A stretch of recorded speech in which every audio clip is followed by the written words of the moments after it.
थोड़ा सा शांत।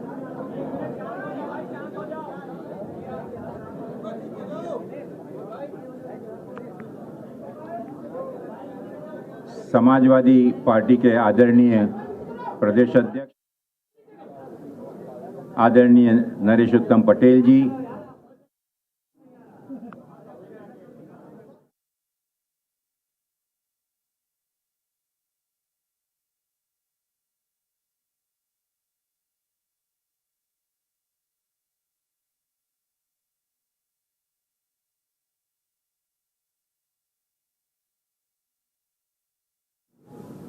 उपस्थित यहाँ मीडिया के हमारे सभी पत्रकार साथियों,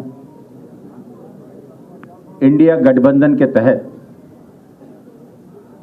पूरे देश में लोकतंत्र को बचाने के लिए एवं इस देश के संविधान का सम्मान सुरक्षित रखने के लिए देश की सभी जिम्मेदार राष्ट्रीय पार्टियों ने, राजनीतिक दलों ने जो निर्णय लिया था, जिन उद्देश्यों को लेकर आज उसी की एक श्रृंखला के रूप में, उसी की एक अगले कदम के रूप में उत्तर प्रदेश में समाजवादी पार्टी और इंडियन नेशनल कांग्रेस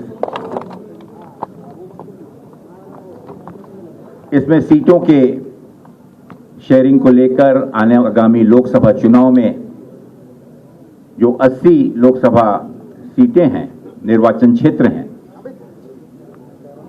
उस पर दोनों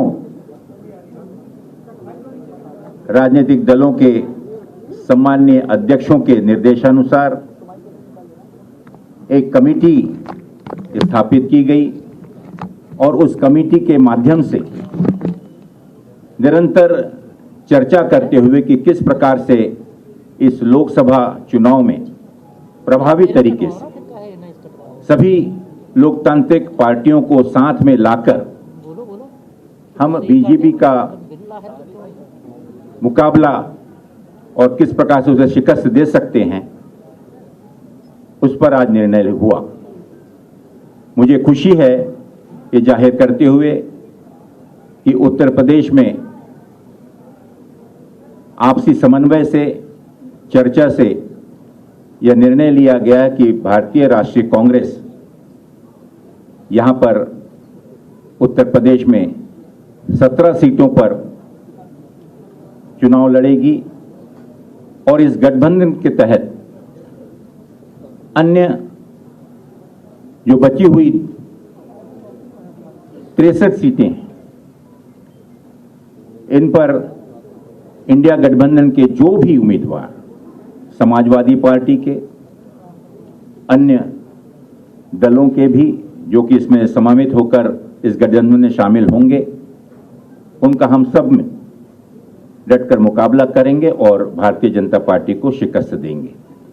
मैं राष्ट्रीय कांग्रेस के हमारे सम्मानीय अध्यक्ष आदरणीय मल्लिकार्जुन खड़गे जी का, समाजवादी पार्टी के हमारे सम्मानीय अध्यक्ष आदरणीय अखिलेश यादव जी का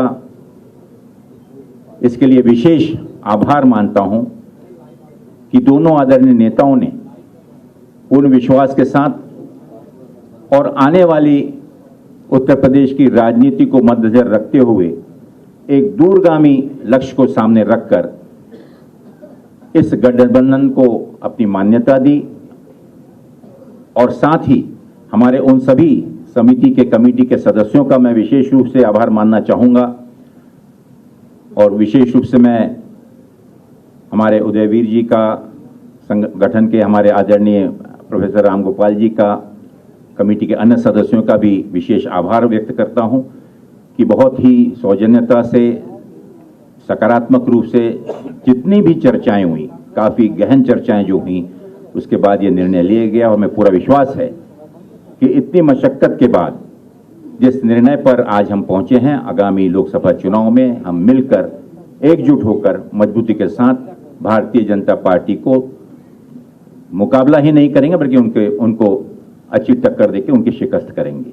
बहुत बहुत धन्यवाद। मैं निवेदन करना चाहूँगा आदरणीय हमारे राष्ट्रीय सचिव राजेंद्र चौधरी जी से कि वे कृपा करके संबोधन। एक मिनट इसके बाद कर देते हैं, आखिर में कर देते हैं, इसके बाद में दोनों हमारे सम्मानीय अध्यक्ष बोल लें और उसके बाद में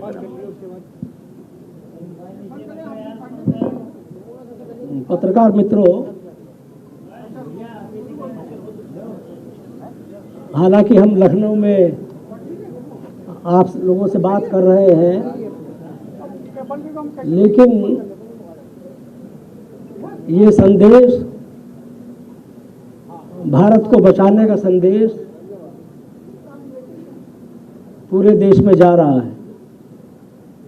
उत्तर प्रदेश में 80 लोकसभा की सीट है और ये शुरू से ही समाजवादी पार्टी के राष्ट्रीय अध्यक्ष श्री अखिलेश यादव जी ने बार बार कहा कि उत्तर प्रदेश से ही केंद्र में भाजपा की सरकार 2014 में आई थी और उत्तर प्रदेश से ही 2024 में भाजपा सत्ता के बाहर जाएगी।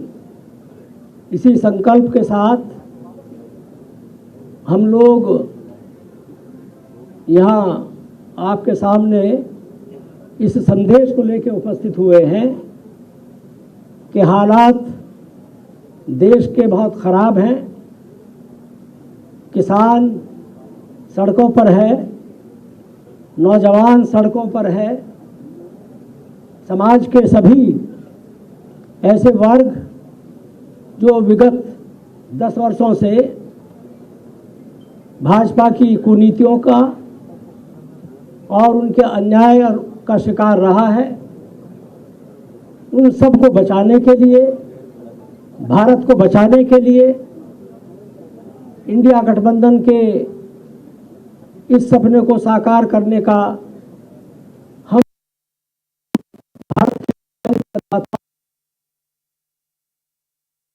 सम्मानित मतदाताओं से निवेदन करते हैं कि जो लोकतांत्रिक अधिकार आप लोगों के पास है, वोट का अधिकार, मतदान करने का अधिकार, उसका आप पूरी ईमानदारी के साथ, पूरी निष्पक्षता के साथ इस राष्ट्र को बचाने में इस्तेमाल करेंगे। हम ये भी निवेदन करते हैं मतदाताओं से, किसान भाइयों से, नौजवानों से, हमारी बहनें जिनके साथ लगातार भाजपा के शासनकाल में अत्याचार हुआ है, उन सभी वर्गों से कि देश में जो अघोषित स्थिति पैदा हो गई है लोकतंत्र के नाम पर, सांप्रदायिकता, अन्याय, उत्पीड़न सभी वर्गों के साथ भाजपा ने किया है। आज जरूरत इस बात की है कि भारतीय संविधान जो खतरे में है भाजपा के कारण, उसको बचाना और लोकतंत्र को बहाल रखना, लोकतंत्र की जो स्वस्थ परंपराएं हैं उनको और ताकत देना, ये भारत की जनता के हित में है। हम समाजवादी पार्टी और कांग्रेस पार्टी के प्रतिनिधि जो यहाँ उपस्थित हैं, हमारे प्रदेश अध्यक्ष नरेश उत्तम पटेल जी, अविनाश पांडे जी, अजय राय जी, हम चारों लोग जो एक समझौता हुआ है श्री अखिलेश यादव जी और श्री खड़गे जी के बीच, उसकी घोषणा करने के लिए उपस्थित हुए हैं। हम मानते हैं कि ये इंडिया गठबंधन भाजपा को सत्ता से बाहर करने में सक्षम होगा और हम जनता को ये विश्वास दिलाते हैं कि इंडिया गठबंधन उनकी आकांक्षाओं पर खरा उतरेगा। हम लोकतांत्रिक व्यवस्था को मजबूत करेंगे। देश में हम अभिव्यक्ति की जो आज़ादी भाजपा के कारण कुचली जा रही है, उसको बहाल करने में सक्षम होंगे। हम ये भी मानते हैं कि भारतीय जनता पार्टी ने जिस तरह से शासन किया है वो जनता की अपेक्षाओं पे खरा नहीं उतरा है, वादा खिलाफी है। जिस तरह के उन्होंने वादे किए ठीक उसके विपरीत उन्होंने आचरण किया है। इसलिए हम ये घोषणा करते हैं कि इस 2024 के लोकसभा के चुनाव में समाजवादी पार्टी, कांग्रेस पार्टी और इंडिया गठबंधन मिलकर के देश को बचाने के लिए आपके सामने उपस्थित हैं। हम ये फिर दोहराते हैं कि हमें पूरा समर्थन मिलेगा, जनता का समर्थन मिलेगा, उन तमाम लोगों का समर्थन मिलेगा जो नौजवान आज सड़कों पर मारे मारे घूम रहे हैं रोजगार नौकरी के लिए। किसान अपने अन्याय के खिलाफ आंदोलित है। पूरे देश में जो घोर अंधकार है उसको दूर करने में ये गठबंधन सफल होगा, ये हम आशा करते हैं और ये कामना करते हैं और इसी की घोषणा करते हैं। साथियों, मैं इससे पहले कि हमारे आदरणीय समाजवादी पार्टी के सम्मानीय अध्यक्ष नरेश उत्तम पटेल जी कहूं आगे इसे संबोधित करने के, मैं एक चीज का जिक्र जरूर करना चाहूंगा और बहुत ही गर्व और विनम्रता के साथ कि इस गठबंधन के पीछे जो आदरणीय चौधरी जी ने जो भावना बतलाई और उन्हीं भावनाओं को लेकर जो इंडिया गठबंधन की स्थापना हुई, आज उन्हीं मुद्दों को लेकर माननीय राहुल गांधी जी ने जो देश में भारत जोड़ो यात्रा का जो अभियान शुरू किया है, जो संकल्प लेकर, उसका इस गठबंधन पर निश्चित रूप से एक बहुत ही सकारात्मक परिणाम मिला है। और विशेष रूप से उत्तर प्रदेश में मैं उल्लेख करना चाहूंगा माननीय प्रियंका गांधी जी का, जिन्होंने इस गठबंधन को सकारात्मक रूप से और इसे सही अंजाम तक पहुंचाने में एक बहुत ही अहम भूमिका अदा की है। हम सभी, हमारे दोनों आदरणीय नेताओं का, आदरणीय राहुल जी का और विशेष रूप से आदरणीय प्रियंका जी का तहे दिल से इस चीज के लिए आभार व्यक्त करते हैं कि जिस लगन के साथ, जिस जिद के साथ ये संकल्प लेके कि इस बार उत्तर प्रदेश में किसी भी प्रकार से भारतीय जनता पार्टी के विरोध में सभी ताकतों को एक साथ लाने में जो भूमिका वो निभा रही हैं, हम सब उसकी सराहना करते हैं। मैं निवेदन करूंगा आदरणीय नरेश उत्तम पटेल जी से कि वे कृपा करके संबोधन करें।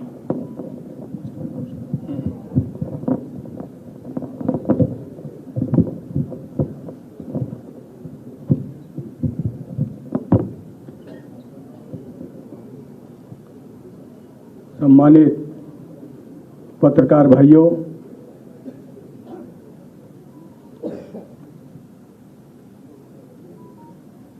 अभी भारतीय राष्ट्रीय कांग्रेस के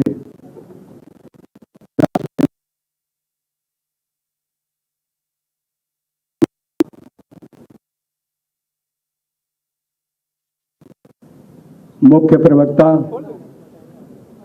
राष्ट्रीय सचिव आदरणीय राजेंद्र चौधरी जी,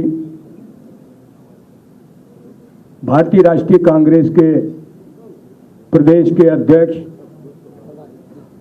आदरणीय अजय राज जी, श्री अविनाश चंद्र पांडे जी और राजेंद्र चौधरी जी द्वारा कही गई बात का मैं समर्थन करता हूं।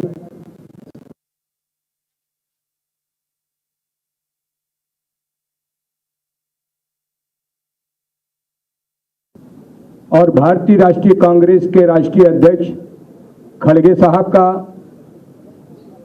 मैं धन्यवाद करता हूं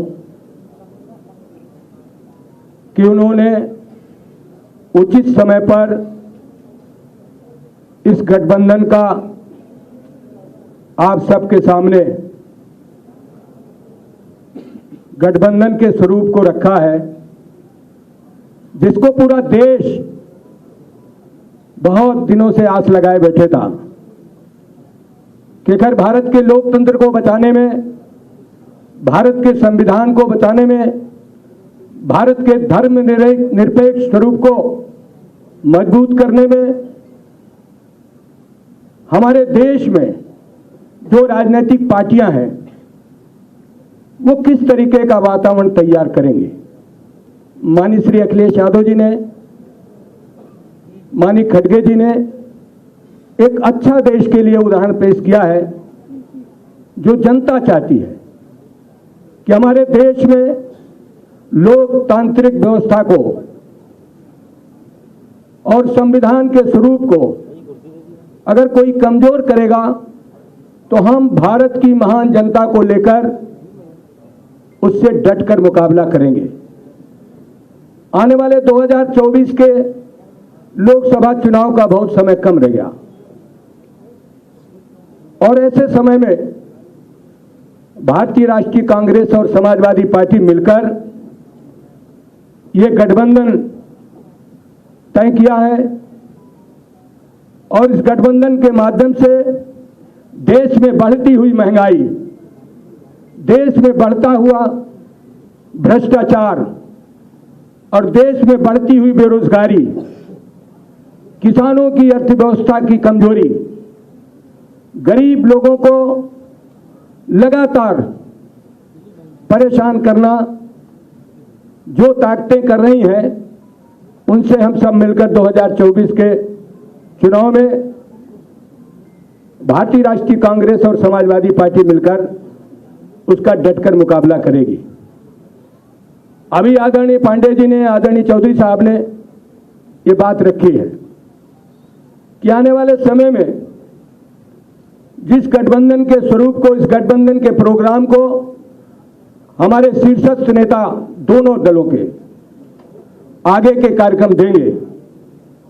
मैं तो आपके सामने यही कहना चाहता हूं कि समाजवादी पार्टी सदैव देश में सामाजिक सौहार्द को, सामाजिक विषमता को, सामाजिक सौहार्द को मजबूत करने के लिए, सामाजिक विषमता को खत्म करने के लिए, आर्थिक विषमता को खत्म करने के लिए सतत प्रयत्नशील रही है। इसी कड़ी में समाजवादी पार्टी के राष्ट्रीय अध्यक्ष और समाजवादी पार्टी के हमारे सभी नेताओं ने यह प्रयास किया है कि हमारे देश में सामाजिक सद्भाव हो, हमारे देश में सामाजिक विषमता समाप्त हो, हमारे देश में आर्थिक विषमता समाप्त हो। इसलिए हम सब मिलकर उन ताकतों का मुकाबला करेंगे जो देश के लोकतांत्रिक स्वरूप को कमजोर कर रहे हैं।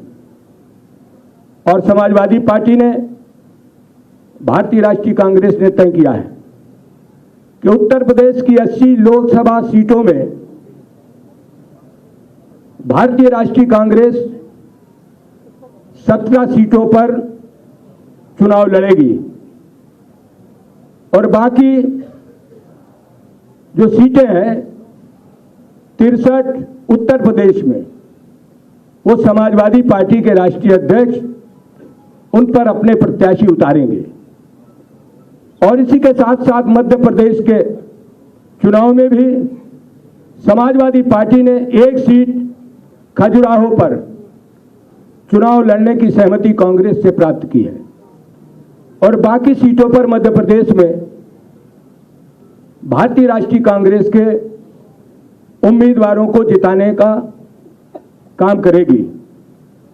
और उत्तर प्रदेश में 17 लोकसभा सीटें कांग्रेस के पास और 63 सीटें समाजवादी पार्टी के पास। हम मध्य प्रदेश में समाजवादी पार्टी के चुनाव चिन्ह से एक सीट पर लड़ेंगे, बाकी सीटों पर हम कांग्रेस के प्रत्याशियों का समर्थन करेंगे। और वहीं उत्तर प्रदेश में 17 सीटें कांग्रेस जो लड़ेगी उसमें समाजवादी पार्टी उन 17 प्रत्याशियों को जिताने का काम करेगी। और इसी तरीके से भारतीय राष्ट्रीय कांग्रेस उत्तर प्रदेश में 63 लोकसभा क्षेत्रों में समाजवादी पार्टी के राष्ट्रीय अध्यक्ष जी द्वारा तय किए गए उम्मीदवारों को जिताने का प्रयास करेगी। मैं आपके सामने इंडिया गठबंधन के तहत जिन सीटों को सहमति बनी है वो सीटें मैं आपके सामने प्रस्तुत करने जा रहा हूं।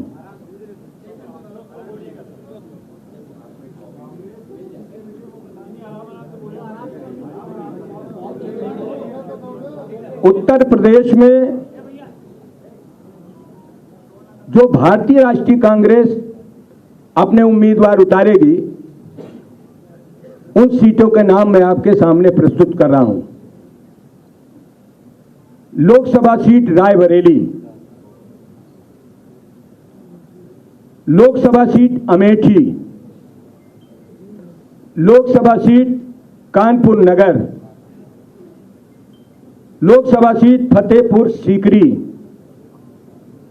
लोकसभा क्षेत्र बांसगांव, लोकसभा क्षेत्र सहारनपुर,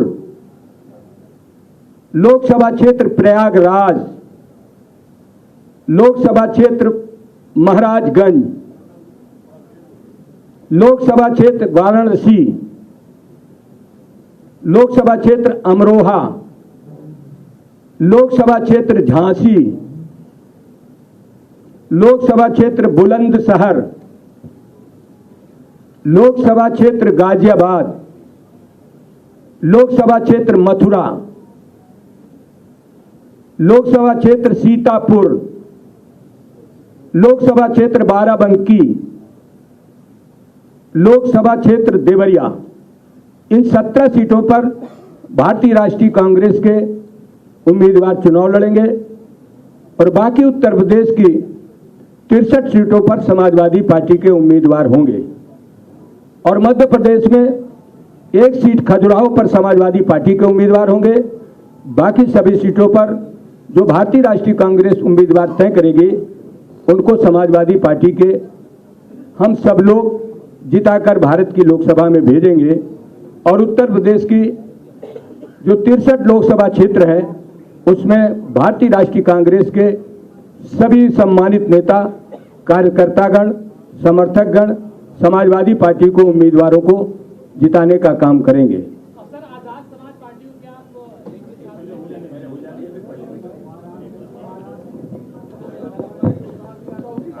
आपके सभी के अगर कोई प्रश्न होंगे तो उसको हम उत्तर देंगे। एक बार औपचारिक हो जाएगा।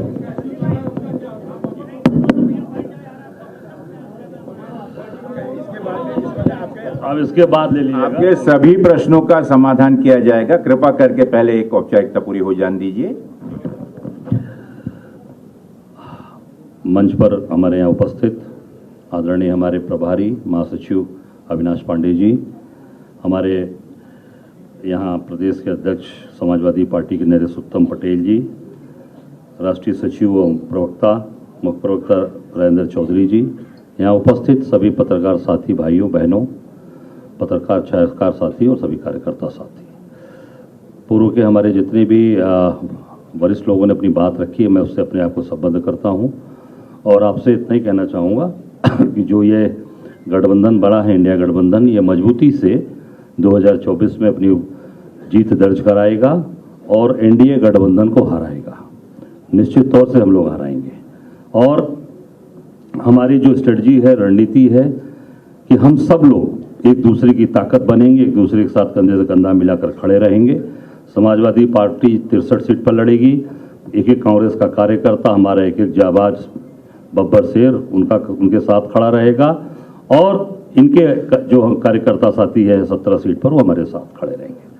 जैसा आप सब लोगों ने देखा कि आज राहुल जी की यात्रा लगातार चंदौली से जो चल रही है, ये भारत जोड़ो न्याय यात्रा, जबरदस्त समर्थन सहयोग चंदौली बनारस से प्रयागराज होते हुए आज हम सब लोग कानपुर से उनको छोड़े लखनऊ होते हुए, कल आपने लखनऊ में देखा, ऐतिहासिक यात्रा हुई है। और वाराणसी की बात में जिक्र करना चाहूँगा, काशी बाबा विश्वनाथ की नगरी। यात्रा के दौरान राहुल जी बाबा विश्वनाथ के दरबार में दर्शन करने गए और पहली बार ऐसा हुआ है, भाजपा के छोटे छोटे नेता भी जाते हैं, छोटे छोटे आरएसएस के उनके कार्यकर्ता भी जाते हैं, तो बाबा के दरबार की जो अंदर गर्भगृह की जो फोटो होते हैं वो इसलिए जारी होते हैं कि धार्मिक भावनाएं हमारी हैं, हम उसको अपने परिवार में, अपने घर में हम उस फोटो को हम टांगते हैं और हम सब लोग, पूरा परिवार उसको देखता है कि बाबा उसको हम जल ग्रहण करा रहे हैं और उनको हम उनका आशीर्वाद लेते हैं। वो चित्र, वो फोटो प्रशासन ने सरकार के दबाव में जानबूझकर जारी नहीं किया। और जहां तक मेरी जानकारी है, मैं स्पष्ट बता देना चाहता हूं, मेरे पास जो जानकारी आई कि सुबह मंगला आरती के बाद, विश्वनाथ जी के मंगला आरती के बाद से अंदर का गर्भगृह का सीसी फुटेज कैमरा ऑफ कर दिया गया था, बंद कर दिया गया था। यह सबसे बड़ी सुरक्षा की चूक है। और बंद इसलिए कर दिया गया था कि अंदर से राहुल गांधी जी की कोई भी चित्र जारी ना हो सके, कोई मिल ना सके, इसलिए कि वो विश्वनाथ जी के भक्त हैं, बाबा के भक्त हैं, और उनकी चित्र जारी ना हो। इस तरीके की जो सोच है भाजपा और एनडीए गठबंधन की, मोदी जी की, मैं समझता हूं कि इसको सफल नहीं होने देगा। ये इंडिया गठबंधन जो आज ये समाजवादी पार्टी और कांग्रेस का गठबंधन बना है, निश्चित तौर से अत्याचार अन्याय के खिलाफ हम हर जगह लड़ेंगे। और जहां जहां भी राहुल जी की यात्रा गई, हर जगह paper leak, paper leak, paper leak, police की पेपर लीक। पता चला इलाहाबाद में लाठीचार्ज हुआ है आज। और जो बच्चे सालों से तैयारी कर रहे हैं, गरीब परिवार के बच्चे, आज वो सालों से तैयारी करके कर्जा लेकर उनके पिताजी और उनको पढ़ा रहे हैं, अब लाखों लाख रुपया खर्चा करके राहुल जी से कर रहे हैं लोग। एक बच्चा तो आज कानपुर में रोने लगा हाथ पकड़ के उनका कि हम लोग तो बर्बाद हो गए। तो आज पीआरओ, एआरओ सबका पेपर लीक। तो पेपर लीक कहां से हो रही है? सरकार इस पर तत्काल कार्रवाई करे, उनको जेल भेजे। और मैं समझता हूं कि जो ये परीक्षाएं अभी हुई हैं, जो पेपर लीक हुआ है, इसको रद्द करना चाहिए। फिर से पुनः परीक्षा कराई जाए, ताकि उस बच्चे, जो टैलेंटेड बच्चे हैं, उनका भविष्य अंधकार न हो सके। और ये इंडिया गठबंधन मजबूती से अपनी ताकत के साथ 2024 में एनडीए को हम हराएंगे। ये हम निश्चित तौर से पूरी तरीके से आपको विश्वास दिलाते हैं, प्रदेश और देश की जनता को विश्वास दिलाते हैं। हमारी नेता प्रियंका जी जिस तरीके से मेहनत कर रही हैं, लगी हैं, हम सबको उनकी ताकत, उनका बल मिला है। और निश्चित तौर से हम उस ताकत और बल से आगे मजबूती के साथ प्रदेश की जनता और देश की जनता की सेवा कर पाएंगे। और जैसा हमारे अभी पूर्व के वक्ताओं ने, अभी समाजवादी पार्टी के प्रदेश अध्यक्ष ने कहा कि 17 सीट हमारी है, 17 सीट पे हम ताकत के साथ लड़ेंगे और निश्चित तौर से अपनी जीत कराएंगे। धन्यवाद।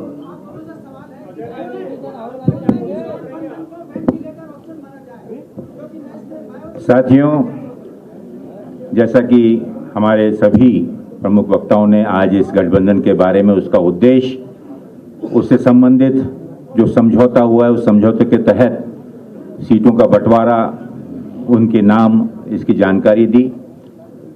अब आप अगर इसमें कोई अगर प्रश्न पूछना चाहें तो पूछ सकते हैं। जी बोलिए, एक एक करके बोलिए, एक एक करके बोलिए। माइक दीजिए। आज तक से आशीष। एक मिनट, 1 बाय 1 सर, 1 बाय 1 इधर से आ रहे हैं।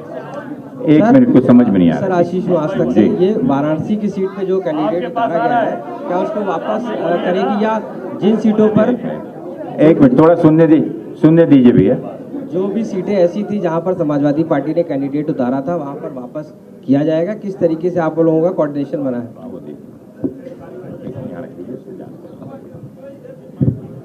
हाँ, जो सहमति हो गई है उस पर पूरी ईमानदारी से अमल होगा। तो हो गया, अंडरस्टूड है। हाँ बिल्कुल बिल्कुल। जब चंद्रभान यादव, अमर उजाला से।